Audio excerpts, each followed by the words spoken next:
사람들은 오랜 동안 인간의 문제가 무엇인지에 대해서 생각을 해왔습니다. 전통적인 문화에서는 모든 개인의 문제와 사회의 문제의 원인을 자만심에서 찾았습니다. 인간의 오만함 때문에 악한 행동을 한다는 것입니다. 그러나 오늘날 서구 사회는 정반대의 대답을 합니다. 오늘날의 문화에서 모든 개인의 문제와 사회 문제의 원인은 낮은 자존감이 있다는 것입니다. 낮은 자존감 때문에 사람들이 잘못된 행동을 한다는 것입니다. 어떤 책에 있는 예를 잠시 말씀을 좀 드려보겠습니다. 한 남학생에게 여자친구가 있었습니다. 예쁘고 사랑스러운 여자친구였습니다. 그러나 이상하게도 이 남학생은 여자친구가 다가오면 불안했습니다. 데이트를 할 때에도 일정한 거리를 두고 떨어져 앉았습니다. 마음은 여자친구에게로 가고 싶은데 두려움이 가로막았던 것입니다. 답답해진 여자친구가 오빠 왜 그래? 라고 따지기도 했습니다. 그러나 이 남학생은 자신도 자신이 왜 그러는지를 알 수가 없었습니다. 그러던 어느 날 정신분석 강의를 듣다가 갑자기 한 가지 기억이 떠올랐습니다. 초등학교에 들어가기 전이었습니다. 하루는 어머니 친구 한 분이 놀러와서는 충격적인 이야기를 했습니다. 너는 얼굴이 왜 이렇게 못생겼니? 그 얼굴 가지고 어떻게 살래? 충격을 받은 아이는 엄마를 쳐다보았습니다. 그런데 놀랍게도 엄마는 부인의 말에 동의라도 하듯이 웃고만 있었습니다. 아이는 부끄러워서 엄마 등 뒤로 숨었습니다. 그때부터 이 아이는 얼굴에 대한 열등감을 가지게 되었습니다. 중학교, 고등학교, 그리고 대학교에 와서도 열등감이 마음을 지배하고 있었고 여자친구와 가까워지는 것을 방해하고 있었던 것입니다. 마음속으로 이렇게 생각을 했습니다. 여자친구가 가까이 접근하면 못난 내 얼굴을 확인할 것이고 실망할 거야. 그리고 나를 버릴 거야. 그러나 실제로 이 남학생은 키가 훤칠하고 매우 잘생긴 청년이었습니다. 그러니까 이 남학생의 문제는 낮은 자존감 때문이라는 것입니다. 여러분, 자존감이라는 것은 이상적인 자아와 현실적인 자아의 차이에서 생기는 마음의 현상입니다. 예를 들어 보겠습니다. 키가 170이 되어야 한다고 생각하는 사람은 키가 다시 한번 말씀을 드려보겠습니다. 키가 180이 되어야 한다고 생각하는 사람이 키가 170밖에 안 되면 열등감에 사로잡힙니다. 대졸이 되어야 사람 대접을 받는다고 생각하는 사람이 고등학교 졸업밖에 되지 않는 경우에도 열등감을 느끼는 것입니다. 심지어는요, 국내 박사학위 소지자는 외국 박사학위 소지자 앞에 열등감을 느끼는 경우도 있습니다. 이렇게 오늘날 우리의 정체성을 형성하는 매우 중요한 근거가 열등감, 자존감이라는 것입니다. 더불어 이 자존감의 문제는 오늘날 우리 사회 현상을 설명하는 매우 중요한 근거가 되기도 합니다. 예를 들어 보겠습니다. 남편이 아내를 구타하는 이유는 남편의 낮은 자존감 때문이고 사람들이 범죄를 저지르는 이유도 낮은 자존감 때문이라고 이해를 하는 것입니다. 약물에 중독이 되는 이유도 마찬가지고 심지어는 사람이 자살을 하는 경우도 낮은 자존감 때문이라고 이야기하는 것입니다. 모든 일탈의 배후에는 항상 낮은 자존감이 있다는 것입니다. 그러니까 오늘날 개인의 문제뿐만 아니라 모든 사회의 문제 배후에는 낮은 자존감이 있다는 것입니다. 여러분, 그러면 우리의 문제가 정말로 낮은 자존감 때문일까 하는 것입니다. 그렇지는 않습니다. 저는 부산에 오기 전에 서울에서 청년들을 대상으로 오랜 동안 사역을 했는데요. 서울에 사는 20대 후반, 30대 초반의 자매들, 싱글 자매들에게서 나타나는 보편적인 현상은 낮은 자존감입니다. 이때는 자신의 정체성을 외적인 조건에서 찾는 경우가 많은데요. 모든 자매들이 다 서울대학교를 졸업한 것이 아니기 때문에 학력에 대한 열등감이 있고 모든 자매들이 다 미스코리아가 아니기 때문에 외모에 대한 열등감도 있습니다. 자신을 김태희와 끊임없이 비교를 하면서 열등감에 시달리는 것입니다. 그런데요, 대개의 경우 이 낮은 자존감을 가진 사람들은 커다란 문제를 일으키지 않습니다. 이 낮은 자존감을 가진 사람들은 자기 자신을 힘들게 하는 경우는 많지만 다른 사람들을 힘들게 하는 경우는 거의 없습니다.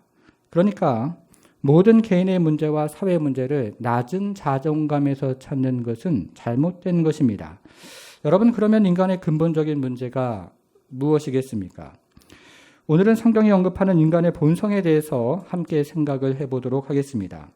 오늘 본문은 2000년 전에 한 교회에서 일어난 일에 대한 기록입니다.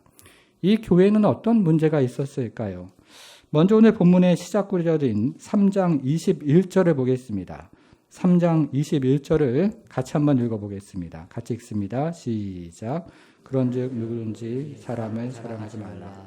만물이 다 너희 것임이라. 여기서요, 자랑이라는 말의 표시를 해보겠습니다. 자랑이라는 말의 표시를 하고요. 오늘 본문의 마지막 구절인 4장 7절도 같이 한번 읽어보겠습니다. 4장 7절 같이 읽겠습니다. 시작. 누가 너를 남달리 구별하였느냐? 내게 있는 것 중에 받지 아니한 것이 무엇이냐? 내가 받았은즉 어찌하여 받지 아니한 것 같이 자랑하느냐? 여기서도 마지막에 나오는 자랑이라는 말의 표시를 해보겠습니다. 처음과 마지막에서 자랑이라는 말의 표시를 했는데요. 이것이 성경에서 이야기하는 인간의 본성 가운데 하나입니다. 나를 다른 사람들과 끊임없이 비교하면서 자랑하기를 원하는 마음이 우리에게 있다는 것입니다. 그래서 재산을 자랑하고 학력을 자랑하고 외모를 자랑하고 자식을 자랑을 합니다. 여러분, 자녀가 공부를 조금만 잘해도 자랑하고 싶은 것이 우리의 본성인 것입니다. 그러면 인간 본성의 근본적인 본성은 무엇이겠습니까? 이번에는요, 4장 6절을 함께 한번 보겠습니다. 4장 6절을 같이 한번 읽겠습니다. 시작. 형제들아, 내가 너희를 위하여 이 일에 나와 아볼로를 들어서 본을 보였으니 이는 너희로 하여금 기록된 말씀 밖으로 넘어가지 말라 한 것을 우리에게서 배워 서로 대적하여 교만한 마음을 가지지 말게 하려 함이라. 여기서는 교만이라는 말의 표시를 해보겠습니다. 성경이 이야기하는 인간의 근본적인 본성은 교만인 것입니다. 여러분, 그러면 교만이 무엇입니까? 교만이라는 말을 사전에서 찾아보면 겸손함이 없이 잘난 체하여 방자하고 버릇이 없음을 일컫는 말, 이렇게 되어 있습니다. 겸손함이 없이 잘난 체를 하는 것이고 방자하고 버릇이 없다는 것입니다. 우리에게 매우 익숙한 말이고 새로울 것이 없는 말입니다. 그런데 우리가 표시한 교만이라는 말은 전혀 다른 의미를 가지고 있습니다. 이것을 원문에서 찾아보면 이런 의미를 가지고 있습니다. 잘 한번 들어보십시오. 적정한 크기를 넘어 지나치게 부풀고 팽창되어 있는 상태, 이렇게 되어 있습니다. 다시 한번 말씀을 드려보겠습니다. 적정한 크기를 넘어서 지나치게 부풀고 팽창이 되어 있는 상태, 이렇게 되어 있습니다. 여러분, 우리말에 허파에 바람이 들어간다, 이런 말이 있는데요. 이렇게 허파에 바람이 들어가서 허파가 팽팽하게 팽창이 되어 있는 그런 상태를 의미하는 것이 바로 이 교만이라는 말입니다. 다른 예를 하나 들어보겠습니다. 여러분, 제 손에 풍선이 있다고 한번 생각을 해보겠습니다. 제가 풍선을 적절한 크기로 불었는데 욕심이 생겨가지고요, 풍선에다 바람을 더 불어서 이 풍선이 아주 팽팽하게 터지기 직전의 상황이 되었다고 한번 생각을 해보십시오. 바로 이것이 오늘 본문에서 이야기하는 교만이라는 말의 뜻인 것입니다. 여러분, 이것은 언제 터질지 모르는 상태이고 그리고 언제 쪼그라들지를 모르는 상태입니다. 이것은 언제 바람이 좀 더 들어가서 터질지를 모르는 불안한 상태이고 이것은 언제 바람이 빠져서 쪼그라들지를 모르는 그런 불안한 상태인 것입니다. 이것이 성경에서 이야기하는 인간의 본성입니다. 여러분, 이와 같은 이미지는 인간의 본성이 처한 4가지 상태에 대해서 이야기하는데요. 뉴욕에서 목회하시는 팀 켈러 목사님의 책을 빌어서 설명을 좀 해보겠습니다. 첫 번째입니다. 주보 안에 있는데요. 3면이 있습니다. 첫 번째는 인간의 본성에는 깊은 공허함이 있습니다. 인간의 본성에는 깊은 공허함이 있습니다. 2010년 5월 4일에 뉴질랜드에서 있었던 일입니다. 지금부터 7년 전인데요. 뉴질랜드에서 유학생 모녀 3명이 생활고를 비관하면서 자살을 한 사건이 있었습니다. 이 가정의 가장은 기러기 아빠였는데요. 경기도 고양시에서 물류회사를 경영을 하면서 뉴질랜드에 있는 가족들에게 생활비와 학비를 송금을 해 주었습니다. 그런데 회사의 자금 사정이 어려워지면서 제때 송금을 하지 못하는 일이 발생을 하게 되었습니다. 그러다가 결국에는 뉴질랜드의 가족들이 살고 있는 집이 경매로 넘어가게 되었고 이것을 비관했던 아내와 두 딸이 비관을 하면서 자살을 하는 일이 발생을 한 것입니다. 그리고 이 소식을 들은 남편이 뉴질랜드에 가서 이 식구들의 장례식을 치루었습니다. 그로부터 5일 후에 남편 역시 집 근처에 있는 쇼핑몰에서 숨진 채로 발견이 되었습니다. 너무나 안타깝고 너무나 아쉬운 죽음이었습니다. 여러분, 그런데 이런 일이 왜 발생을 하는가 하는 것입니다. 인간의 본성에는 깊은 공허함이 있기 때문에 그런 것입니다. 덴마크의 유명한 철학자인 키에르케고르라는 사람이 1849년에 죽음에 이르는 병이라는 유명한 책을 저술을 하는데요. 이 책 안에 인간의 본성에 대한 아주 인상적인 이야기가 담겨 있습니다. 여러분, 우리가 죄를 짓는다고 말할 때 일반적으로 죄를 짓는다라는 말은 법을 어기는 것을 뜻하는 것입니다. 법을 어기는 것은 죄인 것입니다.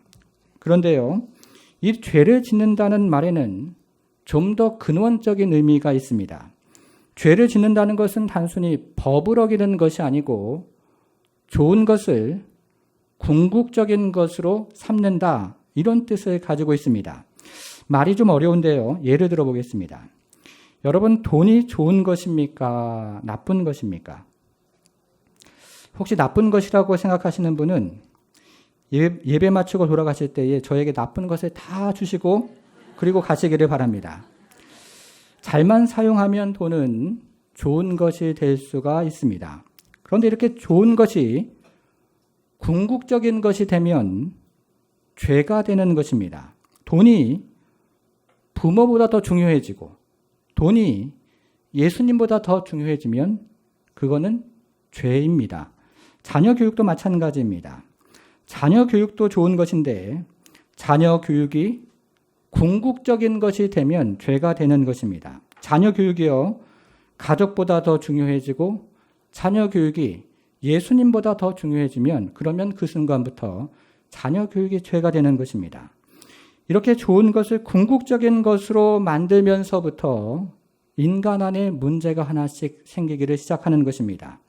우리 영혼에는 하나님만이 채워줄 수 있는 깊은 공허함이 있는데 이 공허함을 돈과 쾌락과 능력으로 채우면서 인간의 문제가 하나씩 발생을 하기를 시작하는 것입니다. 이것이 인간이 가지고 있는 근본적인 문제입니다. 두 번째입니다. 두 번째는요, 인간의 본성에는 고통이 있습니다 하는 내용입니다. 인간의 본성에는 고통이 있습니다. 제가 군대 얘기를 짧게 한번 해보겠습니다. 제가 군대를 18개월 동안 다녀와서 군대 얘기를 설교 시간에 잘 안 하는데요. 오늘은 짧게 한번 해보겠습니다. 입영 통지서를 받고 훈련소에 입소를 하면 이제 군대에서 필요한 생활 필수품을 지급을 받습니다. 이렇게 훈련소에 들어가서 전투화를 받았는데요. 어떻게 받다 보니까 좀 작은 사이즈 전투화를 받게 되었습니다. 근데 훈련소 분위기가 어찌나 험상궂은지요. 바꿔달라는 소리를 하지 못하고 그만 그 신을 신게 되었습니다. 문제는 그 다음이었습니다. 이렇게 몇 주 동안 그 신발을 신다 보니까요. 엄지발톱 2개가 멍이 들기 시작하더니 한 달이 지나니까 한쪽 엄지발톱이 빠졌고 다른 한쪽 엄지발톱은 반만 남게 되었습니다. 그런데 그때부터 걸음을 걸을 때마다 이 엄지발가락이 영 신경에 쓰이기를 시작하는 것입니다. 발가락이 멀쩡할 때는요, 전혀 의식이 없다가 발가락이 아프니까 그때부터 신경이 쓰이기를 시작합니다. 여러분, 우리의 자아도 마찬가지입니다. 우리가 종종 기분이 상했다 이런 말을 합니다.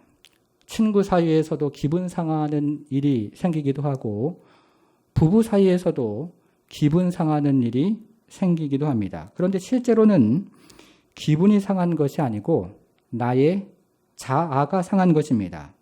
거절을 당할 때 나의 자아가 상한 것이고 무시를 당할 때 나의 자아가 상처를 입은 것입니다. 그러니까 실제로는 기분이 상한 것이 아니고 나의 자아가 상한 것입니다. 여러분, 그런데요, 우리의 자아가 상하는 이유가 무엇일까요? 거절을 당하고 무시를 당할 때 그 기억이 오랜 동안 반복이 되면서 되새김이 되는 이유가 무엇이겠습니까? 그것은 나의 자아에 문제가 있기 때문에 그런 것입니다. 제가 앞에서 발가락 이야기를 잠시 말씀을 드렸는데요. 발가락이 건강하면 전혀 의식을 하지 않는데 발가락에 문제가 생기니까 발가락을 의식하기를 시작하는 것입니다. 자아도 마찬가지입니다. 자아가 건강하면 전혀 의식을 하지 않게 되는데 자아에 문제가 생기는 순간부터 자아를 의식을 하게 되는 것입니다.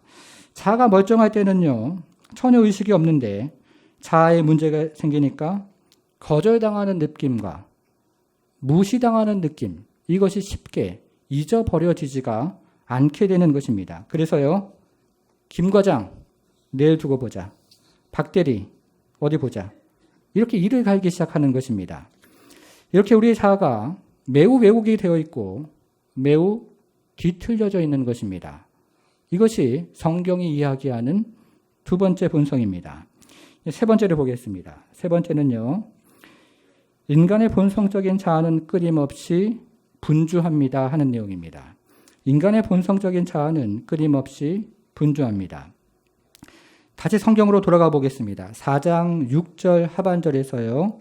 4장 6절 하반절에서 서로 대적하여 교만한 마음을 가지지 말라. 이 말을 한번 찾아보겠습니다. 서로 대적하여 교만한 마음을 가지지 말라. 이 말을 한번 찾아보겠습니다. 이것의 원래 의미는 서로 비교하여 교만한 마음을 가지지 마십시오. 이런 의미입니다. 서로 비교하지 말라는 것입니다. 그런데 인간의 본성에는 나와 다른 사람들을 끊임없이 비교하는 마음이 있는 것입니다. 이번에는 유명한 영문학자인 C.S. 루이스의 말을 한번 들어보겠습니다. 교만은 단순히 무언가를 가지는 것에 만족하지 못하고 옆 사람보다 더 가져야만 만족을 합니다. 우리는 사람들이 돈 많고 똑똑하고 잘생긴 것을 뽐낸다고 말하지만 사실은 그렇지가 않습니다.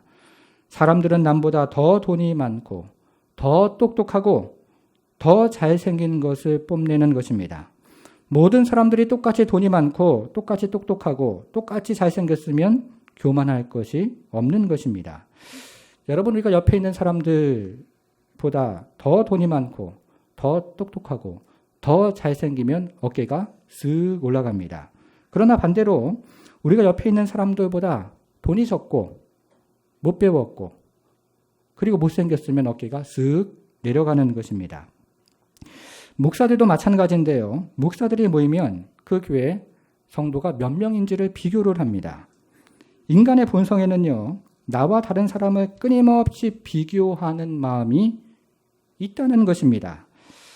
1941년에 미국 아이오와 대학교의 한 연구팀에서 유치원생들에게 고장난 장난감을 가지고 놀게 했습니다. 예를 들면요, 수화기가 없는 전화기를 가지고 놀게 하거나 책상이 없는 의자만 가지고 놀게 했는데요. 그랬더니 이 아이들이요, 없는 부분을 머릿속으로 상상을 하면서 아주 재미있게 놀더라는 것입니다.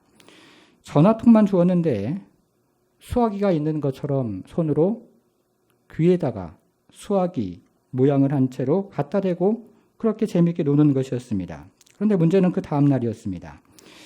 이 아이들에게는 어제와 똑같은 환경을 만들어주고 유리 너머에 있는 다른 방에 있는 아이들에게는 완전한 장난감을 가지고 놀게 했습니다. 이렇게 이쪽 방에서요, 저쪽 방을 보니까 저쪽 방에 있는 아이들은 완전한 장난감을 가지고 노는 것이 보였던 것입니다. 그러자 이쪽 방에 있는 아이들이 그때부터 폭력적으로 변하기를 시작하고 어른들에게 칭얼대기를 시작을 합니다. 왜 그렇습니까? 비교를 하는 것입니다. 그런데 이와 같은 비교는 성숙하지 못한 어린아이들만 하는 것이 아닙니다. 1992년에 바르셀로나 올림픽 때 우리나라 황영조 선수가 마라톤에서 금메달을 땄습니다. 그런데 이 올림픽에서 은메달을 딴 선수와 동메달을 딴 선수가 메달을 딸 때 얼굴 표정을 분석을 했는데요. 은메달을 딴 선수보다 동메달을 딴 선수의 표정이 훨씬 행복하더라라는 것입니다. 그 이유가 무엇이겠습니까? 은메달을 딴 선수는 금메달을 딴 선수와 비교를 하고 동메달을 딴 선수는 메달을 따지 못한 선수와 비교를 했던 것입니다. 무슨 말입니까? 경쟁심이 인간의 본성이라는 것입니다. 나를 다른 사람과 끊임없이 비교하는 것이 인간의 본성이라는 것입니다. 네 번째 보겠습니다. 네 번째는요. 인간의 본성적인 자아는 나약합니다 하는 내용입니다. 인간의 본성적인 자아는 나약합니다. 사무엘상 28장을 보면 이스라엘 왕이었던 사울이 점쟁이를 찾아가는 내용이 나옵니다. 그 본문을 설교할 때 제자발을 했던 어떤 자매에 대한 이야기를 잠시 나누었습니다. 이 자매가 결혼을 하고 임신을 했는데 자연분만이 되지 않아서 제왕절개를 해야 돼서 수술 날짜를 받았습니다. 그런데 친정 엄마가 용하다는 점쟁이를 찾아가서 그 날짜를 확인해 보니 애군이 끼인 날이라고 해서 그날 수술을 하면 안 된다고 엄마가 반대를 하는 것이었습니다. 그래서 이 자매가 어떻게 해야 될지를 몰라서 저에게 전화를 했던 일이 있었습니다. 여러분, 사람이 점쟁이를 찾아가는 이유가 무엇입니까? 자아가 약하기 때문에 그런 것입니다. 그래서요, 점쟁이를 찾아가서 어떤 분들은 이사 날짜를 받습니다. 어떤 분들은 점쟁이를 찾아가서 그 얘기를 듣고 집안에 애군이 끼면 안 된다고 해서 숟가락과 젓가락을 모두 한쪽 방향으로만 꽂아 놓는 집도 있습니다. 여러분, 그리고 점쟁이의 말을 듣고요, 부족을 붙이는 분들은 꽤 많이 있습니다. 인간의 본성이 약하기 때문에 잘못된 것들을 의지하는 것입니다. 우리나라 초대교회 때 선교사로 사역을 했던 윌리엄 베어드와 애니 베어드라는 부부 선교사가 있었습니다. 이들이 사역했던 마을에 심씨라는 아주 센 무당이 있었습니다. 이 무당이 얼마나 센 사람이었냐면 신들림을 받기 위해서, 사탄의 능력을 받기 위해서 63일 동안 동굴에 들어가서 밤낮으로 전기를 받았습니다. 이렇게 신들림을 받은 심씨 무당이 그 마을에서 오랫동안 사람들을 좌지우지해 왔는데요. 이때 그 마을에 베어드 선교사 부부가 사역을 하기를 시작을 합니다. 그랬더니 그 마을에 있는 사람들이 심씨 무당을 찾아가는 것이 아니고 이 선교사를 하나씩 둘씩 찾아오기를 시작했습니다. 그래서 하루는 이 무당이 단단히 화가 나서 무장을 하고 예배 처소를 찾아갔습니다. 푸닥거리 옷을 입고 한 손에는 오색 부채를 들고 다른 한 손에는 딸랑이, 여러분 아십니까? 딸랑딸랑하는 딸랑이, 그거 들고 예수교회 제압하려고 예수교회를 찾아갔습니다. 그런데 예배당에 들어가니까 전에 무당이었다가 먼저 예수를 믿게 된 고판수라는 사람이 앉아있는 것이었습니다. 여러분, 자기네들끼리는 자기네들이 엉터리인 것을 압니다. 무당이 파는 만병통치약 가짜죠. 여러분, 고약 아십니까? 무당이 파는 고약 가짜입니다. 부적도 가짜라는 것 서로 잘 알고 있습니다. 그래서 고판수라는 사람이 심씨무당을 뚫어지게 쳐다보다가 기도를 하기 시작했는데요. 이 심씨무당이 그동안 잘못 악행을 저질렀던 것, 그것을 하나하나 기억하면서 기도를 하기를 시작했습니다. 그랬더니 바로 그 순간에 심씨무당에게 성령이 강하게 임재하는 일이 발생을 했습니다. 그래서 이 사람이 그곳에서 거꾸로 엎드려지는 일이 발생을 했는데요. 이 사람이 집으로 돌아와서 가짜들을 다 버리기를 시작했습니다. 무당옷도 버리고 부채도 버리고 방울도 버리고 부적도 다 불태워 버렸습니다. 그리고 이 사람이 귀신을 쫓는 성도가 되었고 복음을 전하는 멋진 성도가 되었습니다. 여러분, 진짜 능력은 복음 안에 있는 것입니다. 진짜 능력은요, 예수님의 부활과 십자가 안에 있는 줄을 믿는 것입니다. 우리는 지금까지 인간의 상태에 대해서 살펴보았는데요. 첫째는 공허함이었고, 둘째는 고통이었고, 세 번째는 분주함이었고, 네 번째는 나약함이었습니다. 여러분, 혹시 여러분 중에 인생을 지금까지 살아오시다가 공허함을 한 번도 경험하지 않으신 분이 계십니까? 여러분 중에 마음의 고통을 전혀 경험하지 않고 인생을 사시는 분이 계십니까? 지금까지 인생을 살아오다가 다른 사람과 전혀 비교하는 일이 없는 그런 인생을 살아오신 분이 있으십니까? 우리 모든 인생은 이것들을 다 경험을 합니다. 여러분, 그러면 우리가 이렇게 공허와 고통과 비교와 나약함을 경험하는 이유가 무엇이겠습니까? 그것은 우리 본성이 죄로 말미암아 문제가 있기 때문에 그런 것입니다. 우리 본성이 죄로 인해서 심하게 뒤틀려져 있고 우리 본성이 죄로 말미암아 심하게 왜곡이 되어 있기 때문에 그런 것입니다. 우리 본성이 죄로 인해서 문제가 생긴 것입니다. 그것이 성경이 이야기하는 우리 인간의 상태인 것입니다. 여러분, 그러면 어떻게 해야 합니까? 오늘 본문으로 돌아와서 4장 3절과 4절을 함께 읽어보겠습니다. 4장 3절과 4절을 같이 한번 읽어보겠습니다. 시작. 너희에게나 다른 사람에게나 판단받는 것이 내게는 매우 작은 일이라. 나도 나를 판단하지 아니하노니 내가 자책할 아무것도 깨닫지 못하나 이로 말미암아 의롭다 함을 얻지 못하노라. 다만 나를 심판하실 이는 주시니라.